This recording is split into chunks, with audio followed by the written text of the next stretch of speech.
আমি প্রতিকৃতি আপনার কাছে একদম শুরুতে যাচ্ছি, খুব নির্দিষ্টভাবে আমার জানা এবং বোঝার জন্য আজকে আপনার কাছে আমি টাইম চেয়েছিলাম। কাশ্মীর বা মুম্বাই নয়, মানে আমি বারবার যেটা বলছি, এটা এখন হয়তো অনেকেই বলতে শুরু করছেন, ওয়েস্টার্ন ফ্রন্টটা এই মুহূর্তে সেটেলড। পাকিস্তান যে অপদার্থ একটি দেশ, কিন্তু বদমাইশ দেশ, এটা সারা বিশ্ব বুঝে গেছে, ডিপ স্টেটও বুঝে গেছে। লাগাতার পাকিস্তানে ইনভেস্ট করে ওদের খুব একটা বেশি লাভ হচ্ছে না, সে কারণে নতুন খরিদ্দার তারা খুঁজছে। এবং ভয়ের বিষয় যেটা, বাংলাদেশের যে এই মুহূর্তে প্রধান বসে রয়েছে মেরুদণ্ডহীন মোহাম্মদ ইউনুস, সে গোটা দেশটাকে এই মুহূর্তে ডিপ স্টেটের কাছে তুলে দেওয়ার জন্য উদ্গ্রীব হয়ে বসে রয়েছে। বাংলাদেশ আমাদের পাশের একটি নিরপেক্ষ বন্ধু দেশ থেকে আমেরিকার কলোনিতে যদি পরিণত হয় এবং সেখানে যদি প্রতিদিন আমেরিকানসরা কিছু না কিছু করে, কোনো না কোনো ডিপ স্টেটের অ্যাক্টিভিটি চলে, তার পাশে মিয়ানমার এবং অন্যান্য জায়গা, মানে আমি বলছি যে এখন টার্গেট বাংলা, ত্রিপুরা, মণিপুর, মিজোরাম ইত্যাদি, এগুলোকে যদি কাট অফ করে দেওয়া যায়, তাহলে গোটা দেশটা হাঁটু গেড়ে ডিপ স্টেটের কাছে বসে পড়বে। এবং সে কারণে হয়তো নৈরাজ্য আরও বাড়বে বাংলাতে।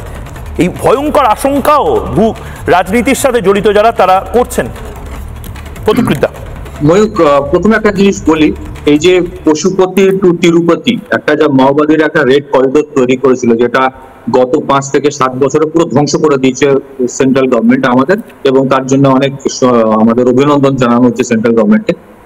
এই যে করিডোরটা তুমি দেখো, সেখানে সবচেয়ে বেশি কিন্তু ভারতবর্ষের খনিজ পদার্থ ছিল, সুতরাং সেখানে যাতে আমরা মাইনিং করতে না পারি, একটা অরাজকতা মাওবাদীদের, যেখানে ফরেন থেকে প্রচুর টাকা আসতো, সেটা বন্ধ হয়ে গেছে আজকে।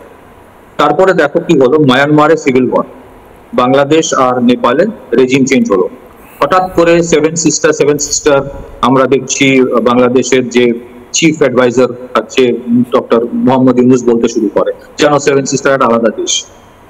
তারপরে রিসেন্টলি অপারেশন সিন্দুর হওয়ার পরে ফ্লোরিডা, আমেরিকার ফ্লোরিডাতে পাকিস্তানের যে আর্মি চিফ, যে নিজেকে এখন ফিল্ড মার্শাল বলেন, উনি একটা কনফারেন্স করেন। ওখানে বলা হয়েছিল কোনো রকম রেকর্ডিং যাতে না হয়, কেউ ভিডিও বা মোবাইল নিয়ে যেতে পারবে না, কিন্তু এগুলো তো আর মানে কনফিডেন্সিয়াল থাকে না, আলটিমেটলি বেরিয়ে যায়। সেখান থেকে একটা খবর উনি দিয়েছিলেন, একটা স্টেটমেন্ট দিয়েছিলেন আসিম মনির, যে পরের বার যখন অ্যাটাক হবে সেটা পূর্ব দিক দিয়ে হবে ভারতবর্ষে, we will start from east. এটা ওনার স্টেটমেন্ট। ফিল্ড মার্শাল আসিম মনির আমেরিকায় দাঁড়িয়ে এই কথাটা বলেছিলেন অগস্ট মাসে, যে পরে ইন্ডিয়াকে অ্যাটাক করার সময় উই উইল স্টার্ট ফ্রম ইস্টওয়ার্ড। তাহলে ইস্টে, পূর্ব দিকে কোনো পাকিস্তান তো নেই, বাংলাদেশ আছে। তার মানে কি বাংলাদেশকে বেস করে ইন্ডিয়াকে ইস্ট সাইড থেকে অ্যাটাক করার কোনো পরিকল্পনা আছে? এটা আমার কথা না, এটা আসিম মনিরের কথা। এবং দেখা যাচ্ছে গত 4-5 মাস বা 6-1 বছর ধরে, বিগত 1 বছর ধরে যে ধরনের ভিসা ফ্রি ট্রাভেল পাকিস্তান আর বাংলাদেশের মধ্যে হচ্ছে, প্রচুর লোক ঢুকছে বাংলাদেশে, জাহাজ আসছে, জাহাজের কার্গোর নামে কি আসছে আমরা জানি না, সেটা বাংলাদেশকে নির্ণয় করতে হবে। যে কালকে যদি একটা পেহেলগাম বা পুলওয়ামা টাইপের অ্যাটাক যদি ইন্ডিয়াতে হয়, পূর্ব দিকে হয়, এবং সেটা যদি দেখা যায় যে সেটা বাংলাদেশ থেকে অরিজিনেট করেছে, তার পরিণতি কি হবে?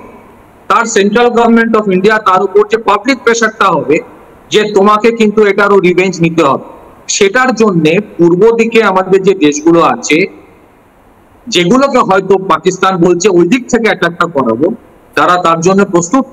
এবং পুরো মিডল ইস্টে আজকে যে কোনো শান্তি আছে নেই। নর্থ আফ্রিকাতে যে সোমালিয়া, সুদান, এই দেশগুলো, এখানে যে শান্তি কেন নেই, তার পেছনে পশ্চিমী দেশগুলোর কি ইন্টারফারেন্স, নিও কলোনিয়ালিজম, তার সেটা কতটা রেসপন্সিবল, যেটা নিয়ে আমাদের দেশের দুঃখের কথা, আমাদের ইউনিভার্সিটিতে নিও কলোনিয়ালিজম নিয়ে কোনো পড়াশোনাই হয় না, এই কাস্ট নিয়ে রিসার্চ করতে ব্যস্ত। কিন্তু বাইরে থেকে যে পয়সাটা দিয়ে এক একটা দেশ কিভাবে নষ্ট হয়েছে সেটা নিয়ে ভাবেন। ভারতবর্ষ নর্থ ইস্টকে আজকে gateway to south east Asia হিসেবে মোদিজি প্রেজেন্ট করছেন। এটা আগে একটা অ্যাপেন্ডিক্স হয়ে রয়ে গেছে, নর্থ ইস্ট তো ব্যাকওয়ার্ডই থাকবে। কিন্তু আজকে যে ইনফ্রাস্ট্রাকচার ডেভেলপমেন্ট হয়েছে, যে রকম ভাবে ওইখানে আজকে রিসোর্স মোবিলাইজেশন করা হচ্ছে, সেটা অনেকের কাছে একটা প্রবলেমেটিক ব্যাপার হয়ে দাঁড়াচ্ছে।